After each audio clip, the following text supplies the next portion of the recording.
rock and roll. 3, 2, 1.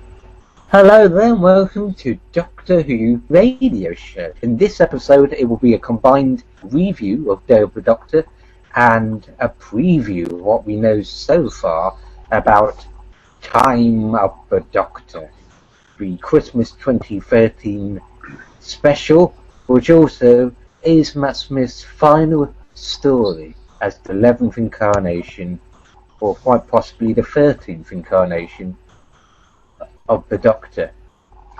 So, what were your thoughts on Day of the Doctor, gentlemen? It was better than I expected. I didn't think I was going to like it at all, and I really enjoyed it. Yeah, I think it was phenomenal. I thought it was excellent. There's one major plot flaw, but other than that... Oh, what plot flaws? Well, the moment has achieved the consciousness. And at the time where John Hurt's Doctor is going to press the button, the moment takes the form of someone that the Doctor knows, but accidentally chose the form of someone from the future to try to convince the Doctor not to do it. Well, what happened the first time when John Hurt pushed the button all by himself? Did the conscious not take a form? Did the conscious just sit in the box and let him do it? Did the conscious choose the form of someone else, but a different companion? Maybe it was Adric or Mel, a companion that made him fail. Well, I think the events, we're seeing this Doctor before he did it. So the events of this story negate the fact that he ever did it. So he never did it. Yeah.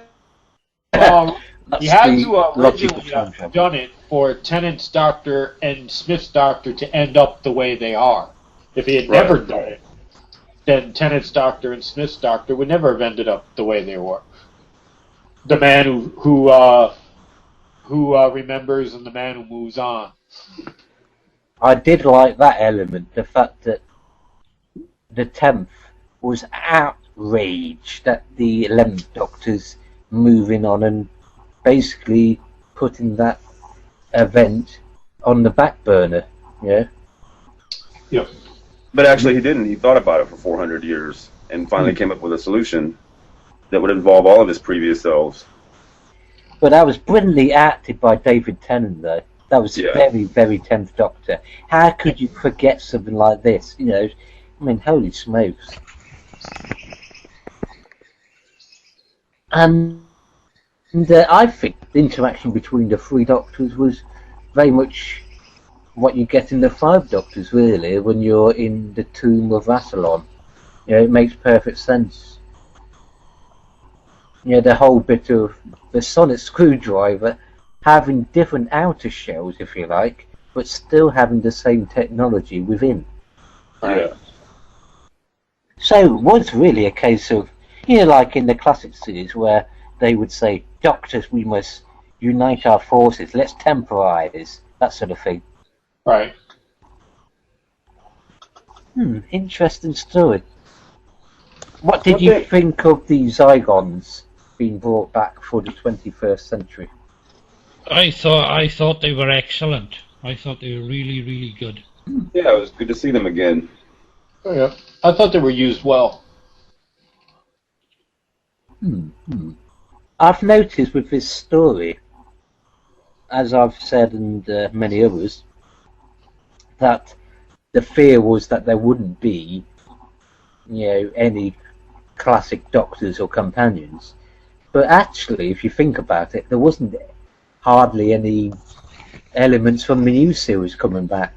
Just David Tennant and Billy Piper and a few, you know, alternative viewpoints of, you know, Gallifrey. I mean, they clearly refer to the High Council from the End of Time.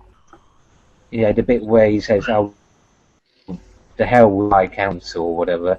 So that's a rather clever bit. On the upper floor. So this was a story that actually was light on classic and new series. So with this story, you have a situation where there's hardly any people from the classic series or the new series. Well, you do have Unit, and they finally got a good story, I guess. Yeah. Captain Jack did get a mention. Yeah, that's the whole point. You have pictures in the background of that black archive of all the companions, which was rather clever. But I'm quite sure at one point I saw a picture of Sarah Kingdom as though Mike Yates was standing right behind her in the same picture. I didn't catch that. I didn't catch that. That wouldn't be right. Oh yeah, I spotted some of these things, you see. I thought it was very clever the way they brought Billie Piper in, but didn't have her portray Rose. I thought it was a good idea for them to leave the Rose story alone. It's done. And the cool thing about bringing her back and having her play a totally different part, and she was really good at it. She was really good. I liked her. I liked her here. I never liked her in the story at all, but I liked her here. Yeah. It has to be said though, that was and has upset some new series fans. Because they got the impression, even though it hadn't actually been announced, that this would be Rose returning. Nobody actually said that. Well, you can't please everybody. I've noticed one thing, that most of the reviewers who have reviewed it or talked about it, they have liked it more with repeated viewings. That they kind of went into it expecting one thing or something, and maybe possibly being disappointed by what they first encountered. But having watched it back 2 or 3 times, they actually enjoy it a lot more. Yeah, and this is one of those kind of stories where there's a lot of little throwaway lines that you don't really catch the first time, that you pick up the second time or the third time, which is really good. Give you more value for watching the thing more than once. Yeah. Yep. I didn't catch the second time. The very beginning, they show the sign outside the school that says that Ian Chesterton is the chief of governors. Chesterton. And they also said the headmaster is, I forgot the name now. W. and Coburn. Yep, the name of the author of An Unearthly Child and the director of An Unearthly Child, W. Hussein. But I didn't notice that the first time. I noticed it the second time. Have you noticed how the first scene with Clara and that young man, who might be the grandson of Ian Chesterton, for all we know, was very much like the start of An Unearthly Child as well, just like the policeman walking past the sign. I also noticed that two of the words she erases says no more. 3 words, no more time. Yeah. I noticed that the first time. Plus, she drives past on her bike. She drives past a clock that says 5:16, which is the time that the show went on the air for the first time in '63. Wow. The fact that she's a teacher shows that a lot of time has passed since Name of the Doctor. Yeah. Well, that's something that happened to Amy and Rory as well, because there was actually a gap. I think it was Amy's choice, where 5 years had passed by. And then in the Power of 3, an entire decade had gone past. Yeah. And he actually lived with them. What do you think, Steve? The thing that puzzled me in the episode was Tom Baker. He said he was the curator or something. Yeah. Ah, yes.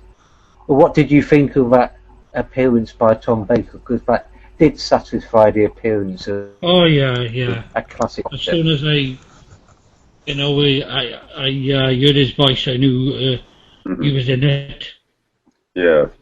And when John Hurt went to regenerate, I thought we got Christopher Eccleston, but they cut the part out, with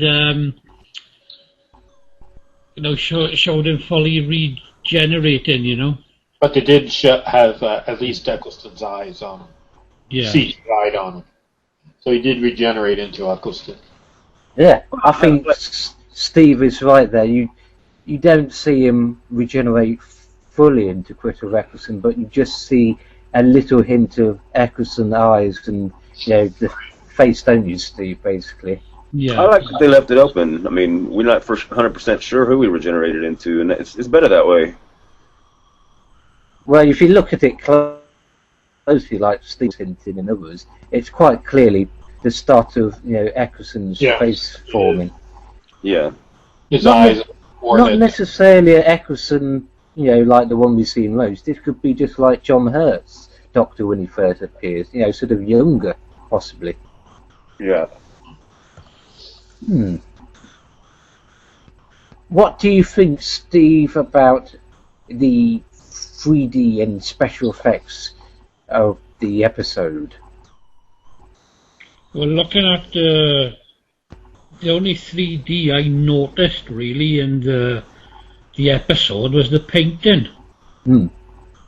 That's all I could see was I'll have to rewatch the episode again, but that's all I could see was the 3D and the picture. Matt and Clara were looking at. Well, I've seen them in 3D at the cinema.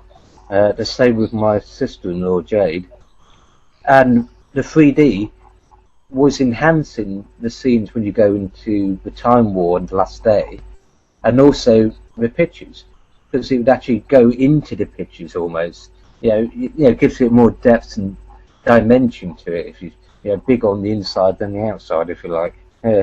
That's what 3D is basically in essence. And when you were going into the Time War, those sort of strange Dalek drones, I suppose you could call them, were shooting and lasers were flying past. It felt like you were in the battle. But actually, without the 3D, it still feels rather stunning, that bit. Yeah. Interesting. Rather interesting. The part that made me laugh was the three of them were like in the Tower of London, and they couldn't get out of the room. And Clara just came in and just pushed the door open when you try the door. Yeah. It was a bit odd. It was moments of seriousness and then moments of humour. Yeah. Oh yeah, it was very funny. Very funny. There's a lot of throwaway lines in there, like Kate Stewart is sitting there, and she mentions when the girl runs up to her, the Ravens are looking a little slow today. They better get new batteries or something. What does that mean? I mean, it's just a throwaway line. Very Russell T Davies, I think. Yeah. Now the scientific advisor, I think her name's Osgood. She's Yeah. wearing a scarf that looks like the Fourth Doctor's. It could have been given to her as a gift from the curator. Yeah. It was the Fourth Doctor and will be the Doctor again. Yeah. I get the impression that her character is something of a fan of the Doctor. Like she's somebody that works there that studied all of the information about him. So that when she's attacked, she's like begging, "Please save me, because she expects the Doctor to come save her. I think she's Stephen Moffat's fangirl. Yeah. Well, I think it's a reference to Clive in the first episode of the new series Rose, because he was somebody who Yeah. got these pictures of Eccleston's Doctor, which is curious because really the end of Hurt's life is the beginning of the one that would, one day find himself actually rediscovering, in his subconscious at least, Rose Tyler. The implication that because the moment took on the future appearance of someone the Doctor would know in his future, that influence on some sort of level, respect and admiration for Rose, and of course love. Because I got the impression the moment was almost trying to sway John Hurt's Doctor into doing something better. Perhaps this moment knew how it originally happened. The Doctor did wipe out Gallifrey, so this time round it was like Christmas Carol. You have a chance to do things over again, and before you do them the first time. It's interesting. It's interesting that the moment and Clara fulfill the same plot function at the end, which is to persuade the Doctor not to do it, and they're successful at it. and it's awesome. I mean, it's a big happy ending, right? And it also changes the Doctor's character, because all this time for 8 series we thought, or 8 years we thought, well, he did this really bad thing. It affected him. I mean, that's why he acts, you know, like as Eccleston, kind of ashamed and crazy, or you know.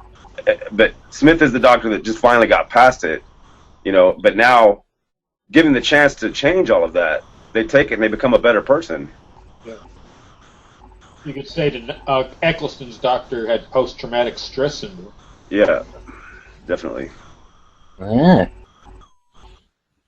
Well, I was waiting when I was watching it when it was broadcast. After I seen it, I give it a 9 out of 10. But I would have given it a 10 out of 10. They could have easily have mentioned it in the episode, and that was Sarah Jane Smith. Oh yeah. Oh yeah. Bit of an oversight, really. I think it was a wise decision not to make it a, you know, potpourri of old company stuff, you know, and Doctors. But I did find it a little bit odd, because I watched the after party thing. Oh, that was horrible. Oh, it was terrible, that was. I didn't see it. Oh, BBC Three. They were in this sort of bar or something. I mean, literally every companion, and you know, all of them from the 60s, 70s, 80s, 2000, even Mickey Smith. Yeah, and to be terribly honest, yeah, Adric in the same room as Jeanette Fielding. They looked uncomfortable as hell, to be terribly honest. Well, I mean, yeah, they had them all sitting in chairs as a backdrop. I mean, the whole time they barely spoke to them at all. So, I mean, there was so much running around, and then that awful part where they were trying to speak with somebody in California, they should have just cut that right away. Yeah. This is live television, but I mean, still, it wasn't very well organized. I'm glad I didn't see it. Ah. Pause. Oh dear. Oh dear, that's a good point. Yeah, I'll carry on recording. It was a bit of a strange thing that they weren't really speaking to the companions at all. It was almost like they were decorations, virtually. Yeah. A little bit weird. Well, I seen a picture today where they're supposed to be talking to that rubbish group, One Direction, right? And there's a still of Matt Smith looking away from the screen with a V sign showing. The Matt Smith sort of letting out his true feelings about One Direction. Well, I got knocked off a Doctor Who website for arguing with people about One Direction occupying the same day as Doctor Who's 50th anniversary story. Because apparently some people think it's unreasonable. Let's think, everybody, what's more important, a band that probably won't be around in another 4 years, or a TV show celebrating 50 bloody years? Yeah. I've never even heard of One Direction. I don't even know what that is, so. Oh boy. The only band that's still together is the Rolling Stones, and they celebrated their 50th anniversary this year, I think, wasn't it? Really? Thanks, man. Yeah. One pension. Basically, isn't it? One Direction, one pension. One pension. Did you guys see the thing that Peter Davidson made with? That was funny as hell. That was hilarious. I couldn't stop laughing at that. I mean, how cool they can point fun at themselves like that. It was really good. I hadn't actually seen that. I had to laugh at Stephen Moffat in the car. Hello, this is Sylvester McCoy. He has deleted the phone. That's what I liked about the 50th. In hindsight, I think I was wrong to criticise it so much, because I can see where they were going now. They couldn't logically and fairly have all the past Doctors and companions. Of course not. In the story. So what they did, which fits into the sort of multimedia era that we're living in, you know, digitized media era, they have several different specials for each Doctor virtually, you have for Doctors 4, you have him appear in the 50th. 5, 6, 7, 8, etc. You have, but what's that? The 5-ish Doctors, and then you have Paul McGann appear in Night of the Doctor, and then you allow the classic Doctors to have their own audio special. So you sort of spread it out. Plus, you had the movie about William Hartnell's Doctor. Yep. Oh yeah, of course. The docudrama. Which covers the 60s. So you represent each era just in a far more original way than just simply shoving them into one thing and, well, getting sort of varying results, presumably.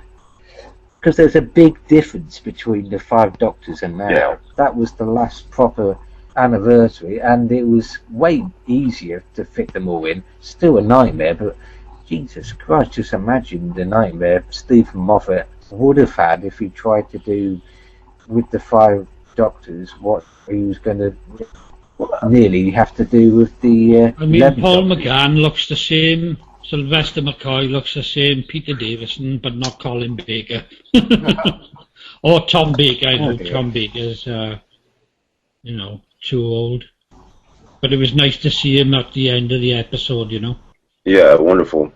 Yes. I think Stephen Moffat did a really good job of managing the characters he had in it too. Nobody was wasted, and nobody was. Everybody had something to do. Yeah. And you didn't feel like somebody was just there to be there. Like like I said before, the idea of bringing back Billie Piper and not using her as Rose was brilliant. Oh dear. So really, some classic and new fans would be disappointed. And originality. They're invited to the party, but it's like a masked ball, so to speak. They get to up with somebody else. Yeah. Now, at the end of the Doctor, you have a very brief trailer for the next story, which is directly connected, which is Time of the Doctor, which will feature the Silence, will feature the Weeping Angels, will feature the Daleks, and will feature the Cybermen. And apparently revolves around a female character from the Doctor's past. And as everybody knows, it will be the final hurrah for the 11th Doctor. We will see the fall of the 11th. So what do we know about this? There has been a teaser poster released, and apparently one very eagle-eyed bow ties are cool likers, that's a Facebook page by the way, has spotted that sort of pyre of flames. You can see Peter Capaldi's face. Huh. So what do you think about this, Time of the Doctor? Well, there's another. You can also see Paul McGann's face in there. Ah, really? Yeah, the flames on the other side. I think. I'm not looking at it right now, but you definitely see at least two faces in there. Mm. One of the spoilers says that the story is going to take place over a period of 900 years. But does that mean he just travels a lot, or because in Hyde he travels like from the beginning to the end of the universe all in a few minutes. So Well, it could mean that part of the story takes place now, and then he goes into the TARDIS and goes back 900 years and finishes up. Another interesting thing which I read is Stephen Moffat actually admitting that this is, Matt Smith doesn't have any more regenerations left. So it's going to be interesting to see how he turns into Peter Capaldi. Yeah, How he becomes. You've got the regeneration of John Hurt. That's one extra. You've got the regeneration Stolen Earth, which technically means that the 11th is actually the 13th, which is not a very lucky number for him. So, if his regenerations are all used up according to the 12 regeneration law established in Deadly Assassin, even though, oddly enough, in that same story they show that the Doctor's got tons of personas before William Hartnell anyway. How are they going to get around that? Any thoughts, anybody? Otherwise, it's Doctor Who. Well, I'm not sure how they're going to do it, but I'm just glad they're addressing it and getting it out of the way finally. Because there's some people, some really deluded people, that feel like the show should come to an end now. That's why they fired Peter Capaldi. If that's true, then Peter Capaldi is actually Peter. I'm going to die, or whatever. If he's, why bother hire him to be the Doctor if it's all over and done with? Yeah, exactly. I mean, some people. I mean, you really think they should cancel a show that's doing this well right now because of something somebody said in 1976? Give me a break. I mean, no, it's science fiction. In science fiction, you can get around any problem. Anything, and I'm sure. And you never know. Matt Smith is now 31. And in the 100th anniversary, he'll be 81, so he'll be coming back as a curator. That'd be great. They could use those witches who have the elixir that helps in the regeneration. Yeah. Simple That's one possibility, isn't it? They've basically added that. I rather doubt that just there for the sake of it.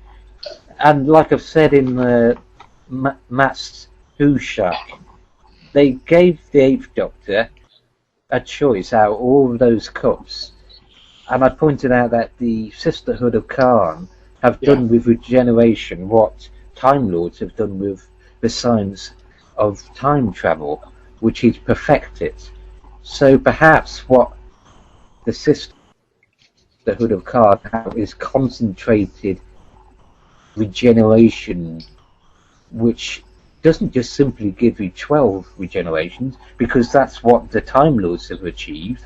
They could have achieved something far greater and more powerful. Well, also remember, he had the elixir before. He barely made it through the brain of Morbius. If they hadn't given him some, he would have died. Right. So. Well, it is the brain of Morbius who points out the 12 regeneration rule. And in the same story, in the Mind Battle, as I've said before, they basically then do the complete opposite and suggest, just like Stephen Moffat, that actually we don't know everything about the Doctor and that William Hartnell wasn't apparently the first. They're saying thing and then actively contradicting it in the same episode. Not really. They don't mention the regeneration limit until the Deadly Assassin, which is a few stories later. Right. They don't imply that he only has 12 until then, actually. In the brain of Morbius, though, you're right. When they have that mind battle, you do see all these different faces, and they're supposedly some of them are the Doctor. So yes, I was getting my stories mixed. Could it be the Rani is making a comeback in the Christmas special? Excuse me. Well, the lady concerned who's playing her has appeared in the BBC TV series Mistresses. And it doesn't actually say what her character. Well, it does. It does say her name, which I can't remember, but it isn't Arani. It's somebody in the Doctor's past who influences, who isn't just a minor character, but a major character in the story.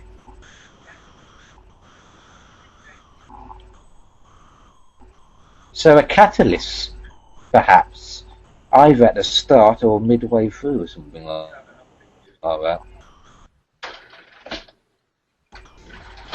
You also see a clock bell in that poster, everybody, where the handles are pointed to 12, which has lights in it as well.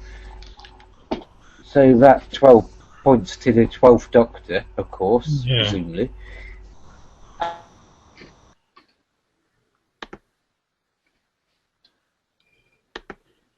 Notice the Doctor's tie bow. It's a known fact that whenever the 11th Doctor is in the past or the future, his tie bow is a different colour. But with this, it's a Christmassy sort of refined, respectful tie bow. Maybe emphasising the fact that this is his, Waterloo, so to speak. And of course, it's on Trenzalore, which he's feared going to. he's been to it already, but Trenzalore is quite simply his end. What do you think about Trenzalore? Because I seen in the clip, you know, of the Christmas special, "Where am I?" he says, and somebody says, "You're at Trenzalore." And he also says no more, Yeah. referring to the fact that he's discovered that actually his regeneration booty is used up.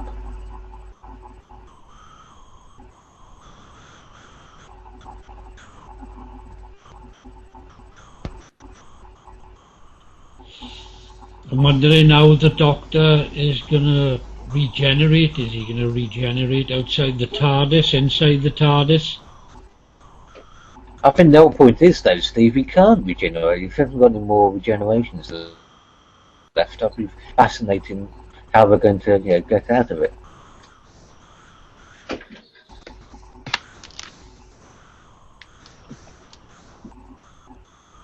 Sorry about that.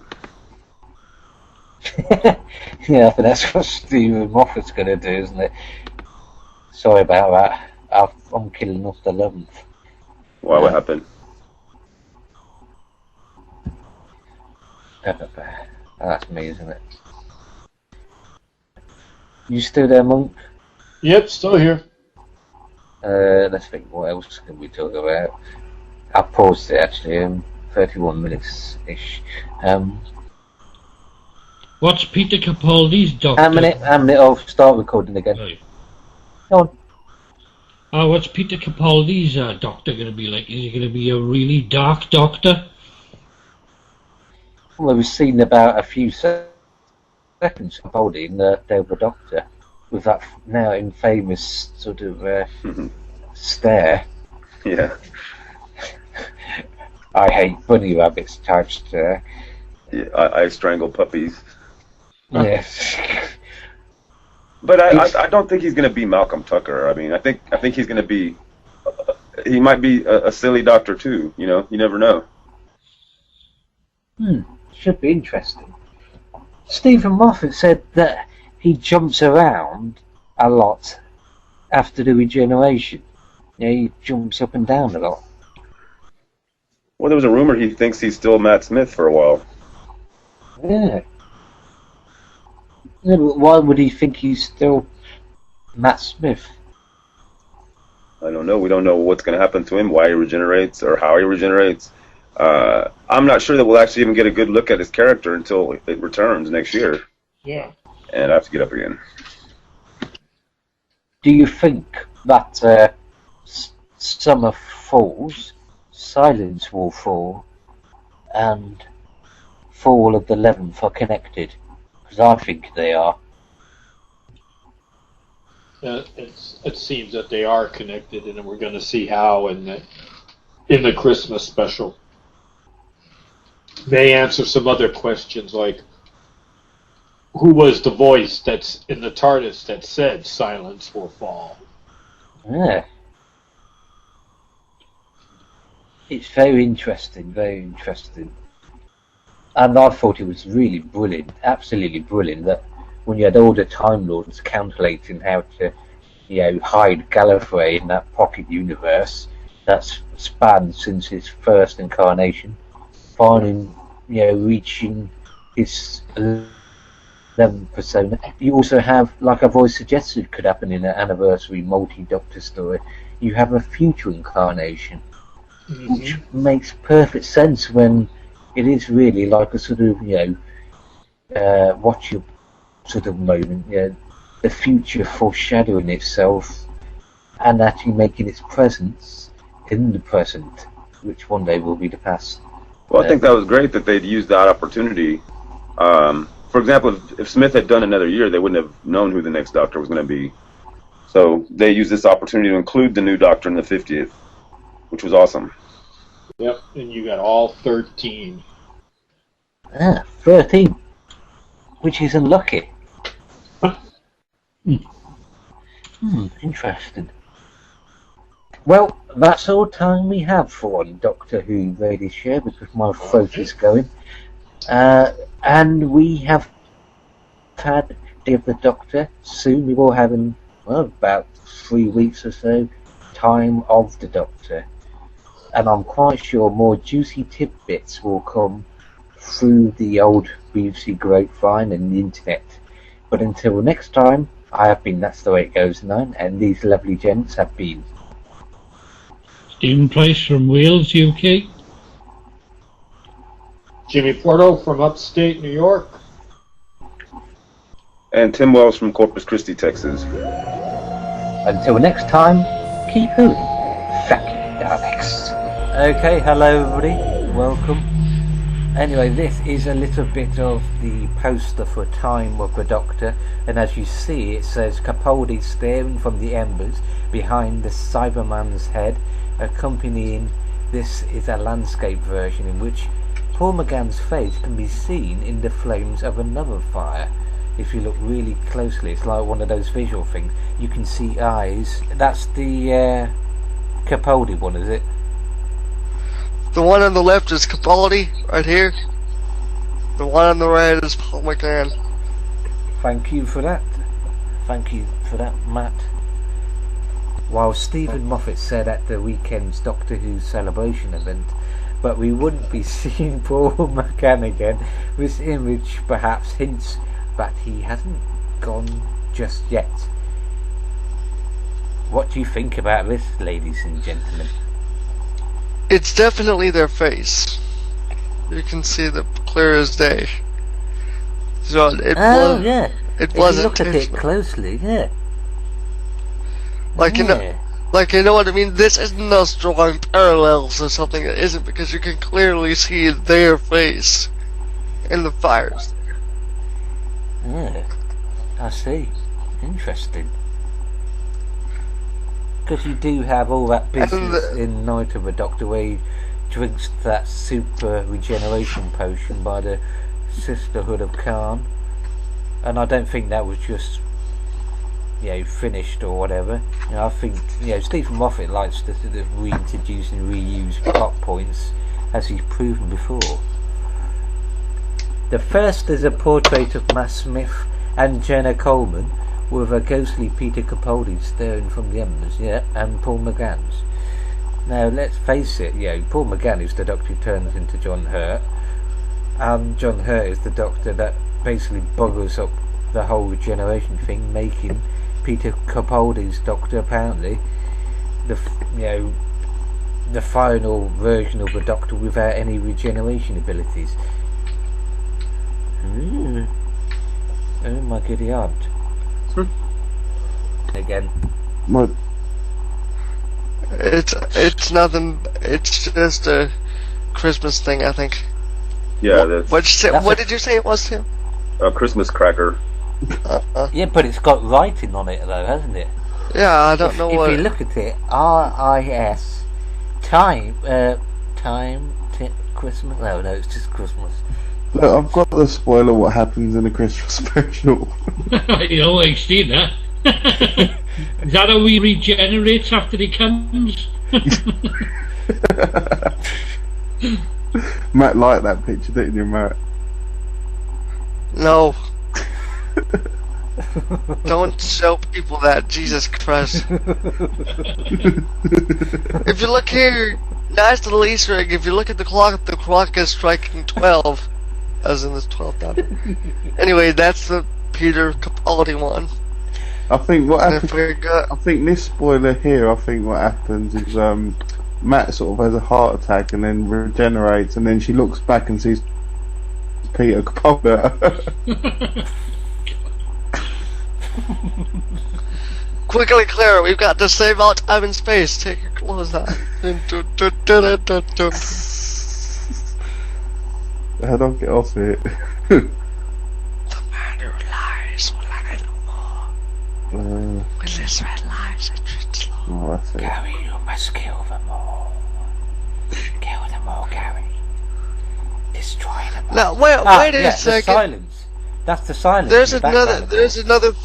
There's another face in this flame. It looks like. Really? Yeah, I think it might be. Yeah, it's See from the side. That could be. yeah. I wonder who that is. It does look like a face, though. That looks like an evil face. Like Tom Baker's face. Yeah, it does. Look at it. Now, I'll point out something to you, Matt. There's supposed to be a woman character in this story who apparently is a Doctor's past type thing, a character from his past, who's central to the whole story, not just, supporting character. Wait or a guest star. second. Behind this McGann face, there's another face right here. Looks like a little bit. Just a little bit. I lost it though. I don't know. I don't know about that one. But this one you can clearly see is Paul McGann. However, this one over here. Yeah, that's right, yeah, shit. This one over here. The one between Clara and the Doctor looked like Tom Baker a little bit. How do you think the silence will play into this, Matt? Because you've got the silence, the Weeping Angels, Cybermen and Daleks all in the same story, according to the trailer. Well, from what I know, we will find out exactly what the silence are in the special. And I would like to point out that I did break on Matt Ushak that the Doctor will be losing a leg. Why would he need to lose a leg? Apparently it's from a battle with the Weeping Angel. He loses a leg and replaces it with a wooden one. So, make of that what you will. Just hope no one sets his leg on fire because he'll get burnt down to the ground. Let's have a look at the clock tower. Yep. Because There that's it goes. rather central. Bear in mind, it's called Time of the Doctor. Yeah. And what does a clock do? And it tells the time. It's striking 12. Hmm? It's striking 12 in this picture. And that's speed. That's what I am going to. that means it's foreshadowing to the 12th Doctor, isn't it? Striking 12. I don't know. Didn't they say that Matt's the 13th now? Yeah, but as far as the casual fan knows, he's still going to be the 12th Doctor. So I guess that's just a nod that change is coming more than anything. Yeah. That, you had 12 regenerations, the 13th is your last body, which is just a mortal body. It doesn't have any regeneration juice. Unless what happened to the Doctor in Night of the Doctor, like I've suggested before. No, I just want to... Regeneration, power and knowledge from the Sisterhood of Khan that is way superior to the Time Lords and has more mysterious properties, like red kryptonite can affect Superman in a totally different way to green kryptonite. Yep. Let's look at Matt Smith's coin on his clothes. Okay, hold on. He's got like a little coin there. Oh, I thought that was a watch. What is that? The coin. What's on the coin? Can't really see from here. If I try to zoom more, it'll just get blurry. That's just a chain for his watch with a coin. Yeah. Yeah, but what's on the coin? It looks like a horse. Is it different from what he usually wears? I don't know. Well, there's little vine designs on his tie there. I thought what was interesting is that if you look at Clara here, she's got some sort of necklace, kind of like a shark tooth necklace. She looks like a Victorian Clara, like the top half. Yeah. Like a Victorian shirt she's got on. Yeah, but not with that skirt. Well, maybe it might mean there's going to be two Claras, a Victorian one and a... Her hair's longer in this one. She's got. Well, I'm going, David. I'll see you all. Okay. Okay, thank you for joining us, Steve. Steve Bye, Price. Steve. Okay, no problem. My Bye. ears say goodbye, Steven. Bye. My eyes. What about the lights at the top of the tower, though? Because that just Okay. looks a bit unusual. Looks a bit like a Yeah. sort of TARDIS at the top, if you ask me. I don't really see Titus. That looks like just a snowflake right there. Snowflake? No. The middle one looks like it got some sort of thing. It's in something. Instead of, it's, oh yeah, Yeah. for whom the bell tolls. You're Oh yeah, tied up. there's a bell in the trailer. Yeah. Cloister bell, perhaps. Is There's- it possible? Do you think the Rani could be returning? I know this is what everybody thinks when they have, female characters. Well, I just want to go over this spoiler that was given to me by our friend Modern Age Nerd on Skype here. Says, let me click on it. Says, I just received this message from somebody who is a very reliable source. If you're a spoiler film, do not read ahead. It says, in the Christmas special, there will be a man on Trindlore who helps the Doctor in his final battle. A man full of anger, rage, and revenge, who was once saved by the Doctor when he was younger. This man will be played by Peter Capaldi, who, in the end of the episode, gives his body to the Doctor when the Doctor realizes he has no more regenerations left. The Doctor will refuse, but his energy will be removed from his lifeless body, and Capaldi's character will force himself to fuse with the energy. The episode ends with him and Clara in the TARDIS, with Capaldi looking up Trindlore, with Clara in the TARDIS, adjusting to his new body. So that the old character would be Cecilius from Pompeii, wouldn't it? Yeah. Or Frobisher. No, No, Frobisher's dead. Yeah, Frobisher's dead. Yeah. But I then was gonna say though, does this really wrap up the Trenzlore thing? Because it still says he's supposed to be buried there, right? Unless he changes it somehow. Because he's obviously changing into another Doctor at this point. Well, doesn't he still have to go back to Trenzlore one day and be buried, or not really? yeah, because he said to David Tennant that we're still going to Trenzalore, innit? Yeah. Like where you're buried, sort of thing. It's a Well, place where no time traveller wants to go to. It's like it's like a certain doom. I guess Capaldi's character being there kind of changes things because there's all these cracks in time. Maybe he emerges from one of these time cracks and gets And transferred. Matt, actually, thinking about what you just said, maybe Cecilius crawls through one of the youngs and ends up in that time. Yep. And he owes the Doctor his life, so he just gives it to Yeah, him. but it's not.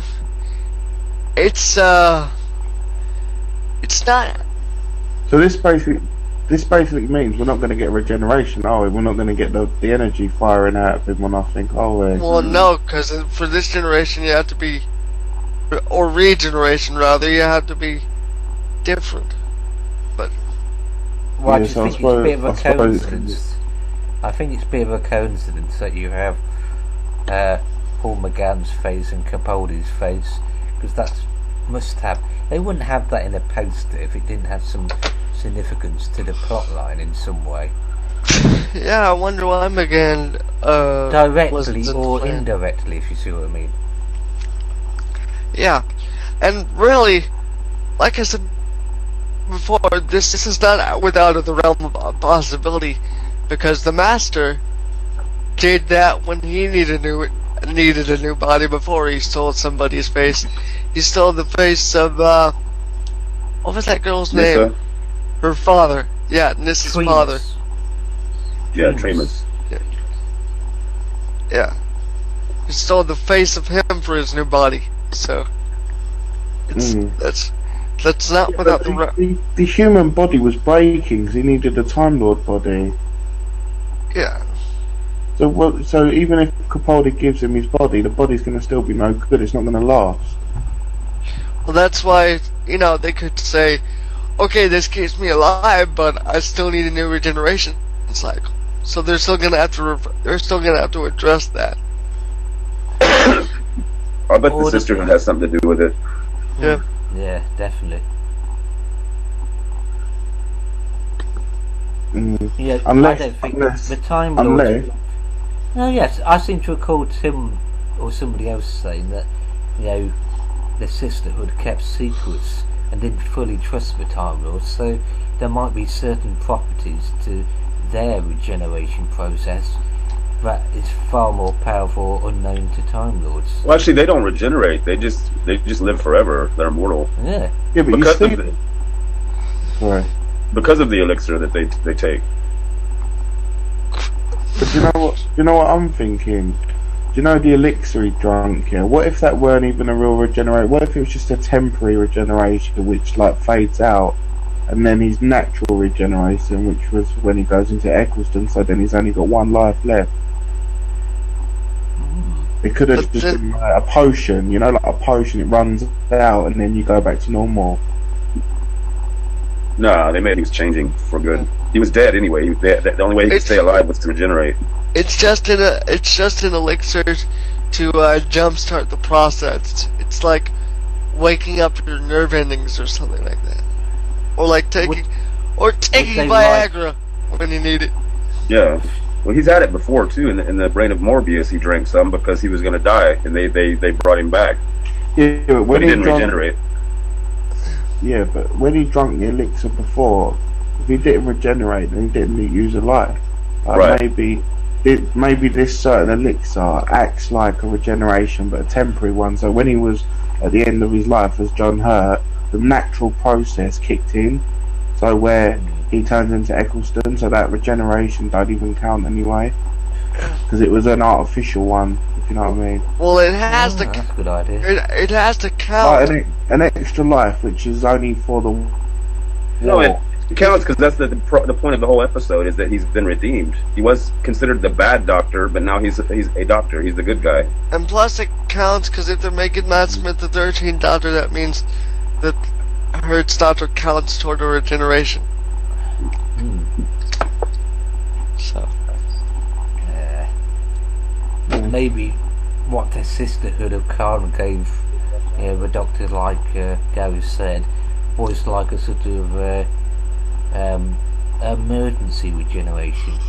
You know, Yeah, this is what I'm trying to say, like an artificial one.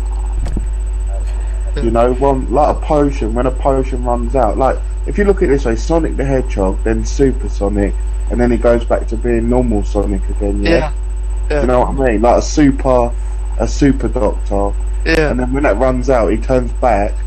But Yeah, this- cause like it wasn't like Unhurt guy was close to death when he regenerated like Hartnell was, right? So like that regeneration just sort of came in out of the blue when it was time, right? Yeah, because he weren't hurt, was he? And it could have just the elixir could have run out, and then it caused him to do his proper regeneration into Eccleston. Yeah, I see what you're saying. So then that way, if Moffat keeps saying John Hurt doesn't count, then he doesn't count. He is not. Like if you're gonna have him regenerate of old age, you would think he would like collapse first. You know what I mean? 'cause But I'm, he not, just I'm not buying the fact that he's the 13th. You know, I'm not buying because Moffat keeps saying it doesn't count. So if John Hurt could be like he's not the Doctor, so they're not going to refer to him as like the 13th Doctor. Just like he's probably will be the 12th Doctor, but the 14th incarnation, if you want to go and count the Meta-Crisis Doctor. That's all it yeah. But says. then again, saying that regeneration made the Donna Doctor as well, though. So does that add another Doctor? yeah, You know, Doc's bollocks. I think what they're saying is that if he's going to be the 14th, then they're obviously counting when and the Angels take Manhattan when he heals River's hand with the regeneration energy, and then she scolds him, saying, "Well, why would you waste?" Know what I mean? yeah. But see, even then, if he was the 13th and last Doctor, he wouldn't have that regeneration, that energy. he wouldn't be able to do that forever. What? It's like Better Life. He might have enough energy to heal a hand, but not his whole body. Yeah, but I mean, that's not touched on, you know. A regeneration is supposed to be the full cycle, so if he's used a little, he could never have had a little bit. He could have... Well, you have to know when David Tennant regenerated, he held it in for a long time. So, when he finally released that, he might have used up more energy than he had to, because all the TARDIS was exploding, for Christ's sake. Yeah. Yeah. But then if you remember that, if you remember 11th Hour, the leftovers come out of his mouth, didn't it? Like the yellow stuff, like the smoke. That is regeneration, sort of residue energy type thing. I think it's just simply a case that the Sisterhood of Khan have something that is more than just simply 12 regenerations in their regeneration potion. And remember, they were so good at it, they could even give people a choice of which combination of persona or abilities. That's my opinion anyway. Yeah. So it's, you know, we're dealing with new rules. You know, the 12 limit doesn't count anymore because this isn't Time Lord regeneration ability. It's something way more advanced, and this has all been happening since Dave Doctor's regeneration. You know, that's the whole point of Paul McGann's regeneration into John Hurt. Finally, you know, the last normal classic series regeneration was the 7th Doctor into the 8th. From the 8th onwards, it's because of what the Sisterhood of Khan gave the Doctor. And you know when everyone keeps saying, the Time Lords are going to reward the Doctor with extra regenerations. Well, I think it'd be more of a punishment, because David Tennant says, like, it's the curse of the Time Lords that you've got to live forever sort of thing. So I don't think it'd be a present. I think it's punishment that he has to have extra lives. Maybe a punishment for, I don't know, fleeing in the first place. Maybe, I don't know. This female character is supposed to be in the story and the main catalyst, a very important character from the Doctor's past. What if she is a sister of the Sisterhood of Khan? They predicted that the 8th Doctor would crash on, you know, their planet in night of the Doctor, so why isn't it possible that one might have predicted that, you know, Trenzalore would happen and be there again to save him? Because they're the ones who helped him regenerate so he could become the War Doctor, to fight in the Time War. Mm-hmm. I'm going to wrap it up anyway, so thank you for joining us, everybody. Thank you, Tim. Yeah. Thank you, Matt. And thank you, Gary. No problem.